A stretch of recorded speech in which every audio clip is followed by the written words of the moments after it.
আন্তর্জাতিক শ্রম সংস্থা তথা আইএলওর মানদণ্ড উন্নীত করতে দেশের বিদ্যমান শ্রম আইনের সংস্কার করা হচ্ছে বলে জানিয়েছেন অন্তর্বর্তী সরকারের প্রধান উপদেষ্টা ডক্টর মোহাম্মদ ইউনূস। বুধবার ৫ ফেব্রুয়ারি সকালে রাষ্ট্রীয় অতিথি ভবন যমুনায় বাংলাদেশের কলকারখানায় শ্রমিক নিরাপত্তার উন্নয়নে কাজ করা সংগঠন নিরাপনের নেতাদের সঙ্গে সাক্ষাৎকালে কথা জানান তিনি। প্রধান উপদেষ্টা নিরাপন কর্মকর্তাদের বলেন, অন্তর্বর্তী সরকার দেশের শ্রম আইনকে আইএলওর মানদণ্ডে নিয়ে যাওয়ার জন্য গুরুত্বপূর্ণ শ্রম সংস্থার বাস্তবায়নে প্রতিশ্রুতিবদ্ধ। ডক্টর ইউনূস বলেন, আমরা এরই মধ্যে কিছু পদক্ষেপ নিয়েছি, খুব শিগগিরই তার ফলাফল পাওয়া যাবে।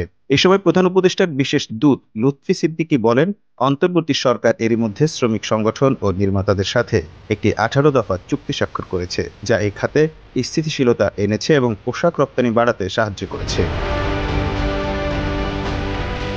গার্মেন্টস শিল্পে সংস্কারের উদ্যোগ নেওয়ার জন্য প্রধান উপদেষ্টাকে ধন্যবাদ জানান নিরাপনের চেয়ারম্যান সাইমন সুলতানা। সাইমন সুলতানা ছাড়াও প্রতিনিধি দলটির নেতৃত্ব দেন নিরাপনের স্বতন্ত্র পরিচালক তপন চৌধুরী। শীর্ষ পশ্চিমা ব্র্যান্ড এবং খুচরা বিক্রেতাদের প্রতিনিধিরাও সভায় যোগ দেন। অনুষ্ঠানে এসডিজি বিষয়ক জ্যেষ্ঠ সচিব প্রধান লামিয়া মোর্শেদ এবং বাংলাদেশ বিনিয়োগ উন্নয়ন কর্তৃপক্ষের চেয়ারম্যান চৌধুরী আশিক মাহমুদ বিন হারুনও উপস্থিত ছিলেন। Mahmud Mahfuz, time news desk.